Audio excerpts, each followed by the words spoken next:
If anybody knows Jaylen Brown or Jason Tatum personally, please share this video with them ASAP. And I do mean not today, not yesterday, but ASAP. Feel me? Okay.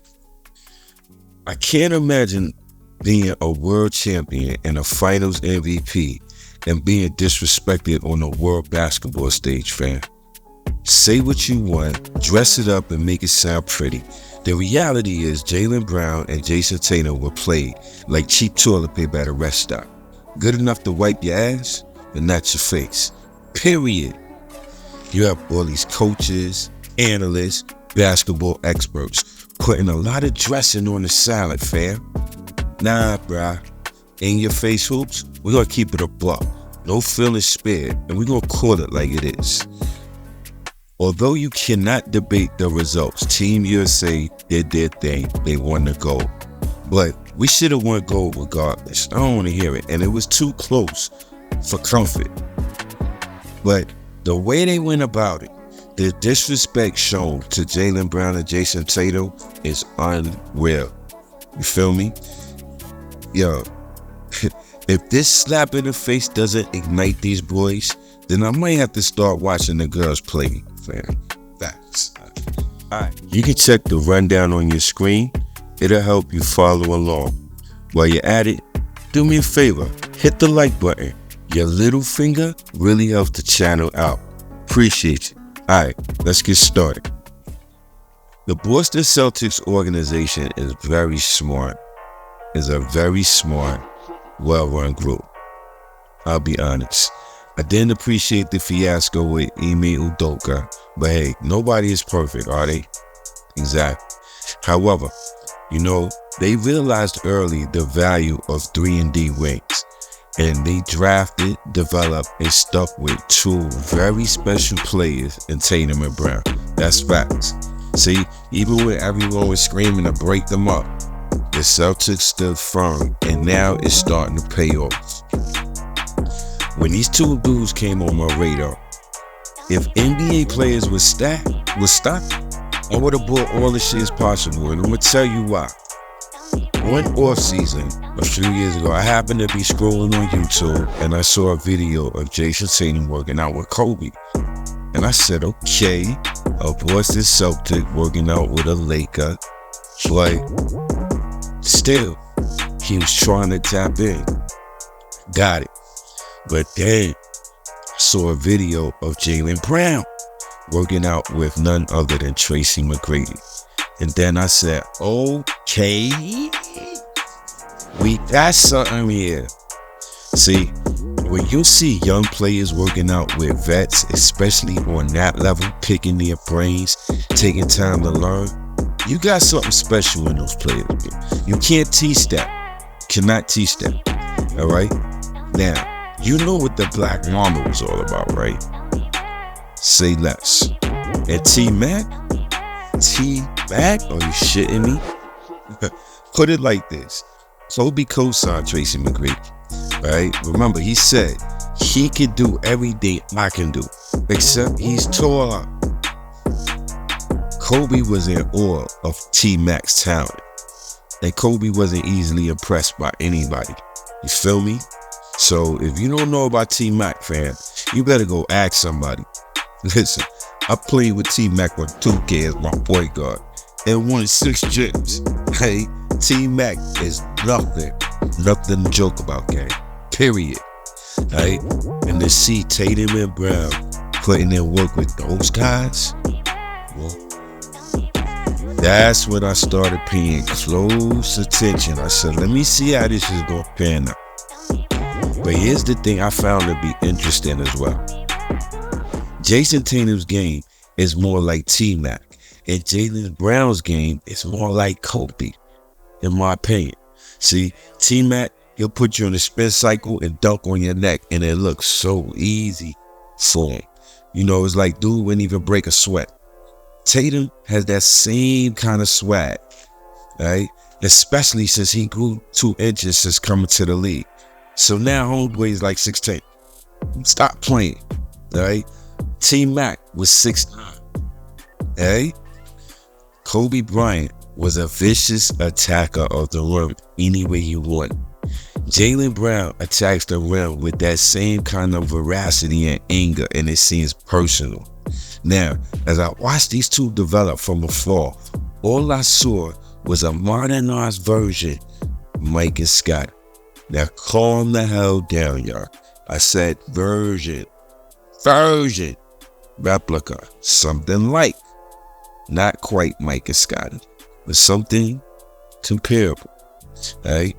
Now, everybody says, Mike and Scotty was like Batman and Robin. I don't think so. I think Mike and Scotty was more like Superman and Batman. All right? Tatum and Brown are more like Thor and the Hulk. All right? You clearly know who's stronger between Superman and Batman. Clearly. No ifs, ands, and buts. Between Thor and the Hulk, flip a coin. Right? But there's a definite contrast in style of play. Jaylen Brown will dunk on you and curse your mama and tell you to go get your father and your brother for help. You know what I'm saying? Jason Tatum, he'll dunk on you, scream in your face, then laugh at you while running up the court blowing kisses to his son Deuce. It's a difference. But either way, with these two types of outfits on the same team, how can you go wrong, fam? Through all the adversity, all the doubt, all the naysayers, those Cubs are now young Lions, champions at that.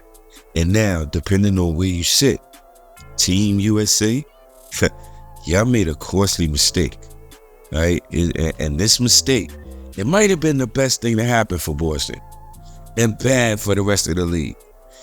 Here's why. All my Game of Thrones and House of Dragon fans, y'all appreciate this one. See, Boston has not one, but two big dragons, fresh off tasting battle kills, and they are pissed the hell off right now. You feel me? You have two champions whose egos were humiliated and violated. Oh my God. It's game over. If these dudes are who I think they are, it's game over. All right. But let's talk about where Team USA dropped the ball. Let's take a look at the initial roster. And you guys jump in the comments and let me know if I miss anything. Okay.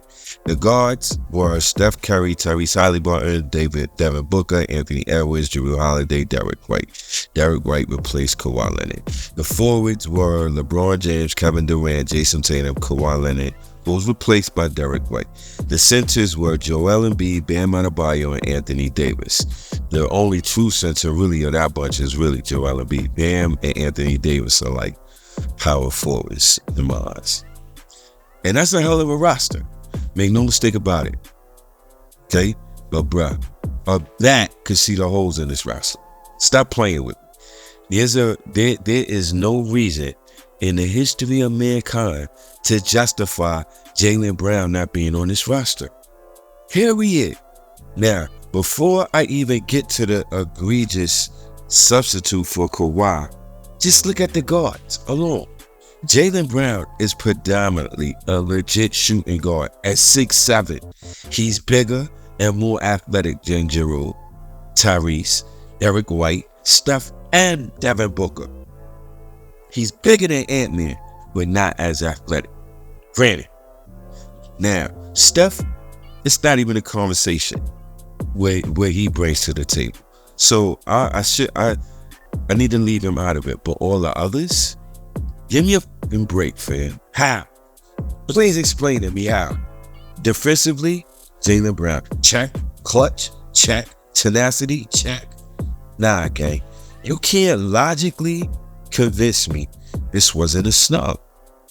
It's clear in my eyes. Nike put a hit on Jaylen Brown. Facts. Now, to add injury to insult, somebody please explain to me what was Kawhi Leonard doing there in the first place? Huh?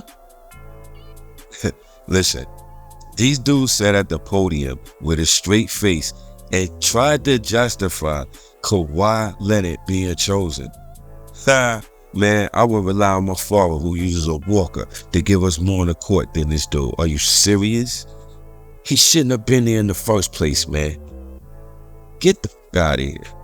Over Jaylen Brown? Finals MVP, NBA champion. Hey, stop it. But then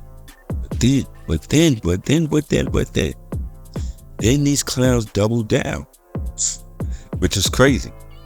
You say Kawhi home and bring in Derek White? Derek White? What?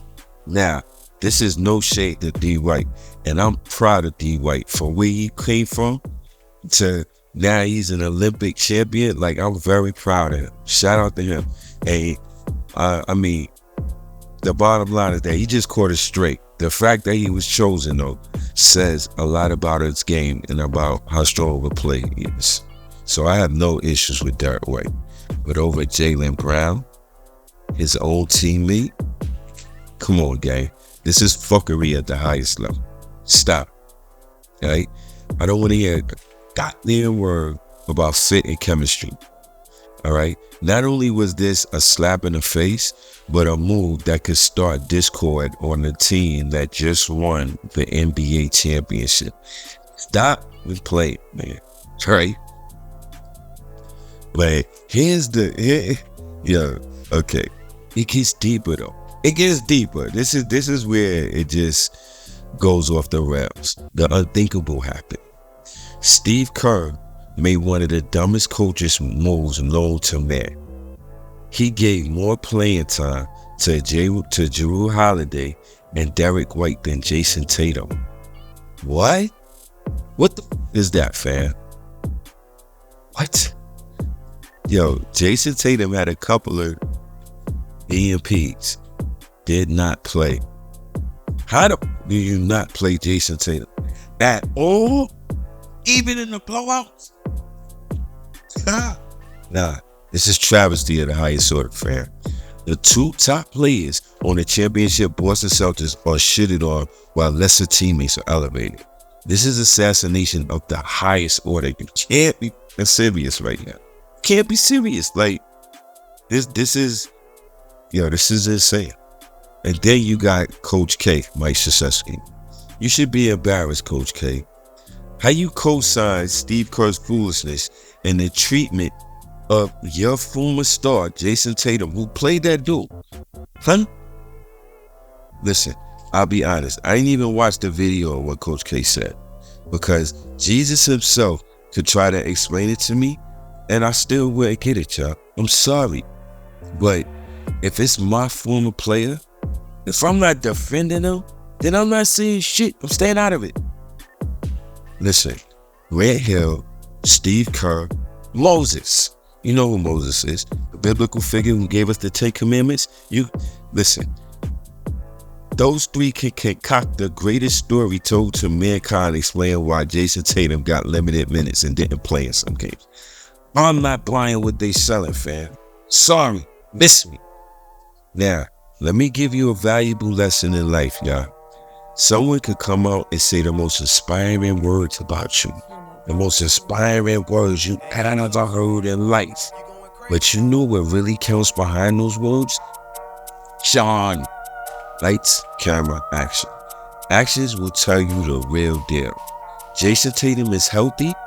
If Jason Tatum is healthy, he's out there playing with LeBron, Steph, and Embiid. Period. Miss me with all these dumbass excuses and explanations. You understand? Yeah, everybody was looking at Tatum's mom like she was going off the rails. No, she gets it, and she feels exactly like I do. All right? This was the same dude I saw drop 50 on KD's head in a playoff game. He's a 6'10 shooting guard. Stop playing with me, man. Are y'all dumb? Not y'all in particular. I'm just saying, like, all right. Now, you know what these actions told me? It told me that the league doesn't believe in Tatum and Nike is at war with Jaylen Brown. It's like, yeah, you know, you want to chill, but we still think you're dog shit. Can't think of any other way to put it. And that's where Steve Kerr and the league, that's where they screwed up at. You completely effed that up. Because now, if these young gladiators have the spirit of Kobe and the spirit of T-Mac, right now, as I speak, as you're watching this video, guess where they are? They up in the mountains. Just them, a basketball court, and God. Right now, they are planning to unleash on the NBA this season like we have never seen them do before, right? And if they are really, really, really smart, they got the whole team in the mountains, man. You feel me? Huh. Listen, if you thought Jaylen Brown was nasty before, oh my Jesus. He's coming back on this season. Facts. And Jason Tatum, if I'm right, he's gonna shed the skin that he's in now. You know, y'all have seen the fun, let's hoop Tatum, you know what I mean? The fun, chill, playing with the sign, and you know, the handsome, oh God. Now, with a super chip on his shoulder, dare I say, the green lollipop will be born, fam. Because, honestly, the only way they can force the league to bow, force Nike to bow, is to destroy every team that's in their way this season. Period. End of story. But, okay, fam, what do you say, my intelligent basketball audience? Do you believe Jaylen Brown was snubbed and Jason Tatum was violated? And if so, do you think they'll come back this season on a mission from God to win another chip? On your way out, be sure to hit the like button and subscribe so you can be first to get all of our new content. Much love and respect. Until the next video, be safe and God bless.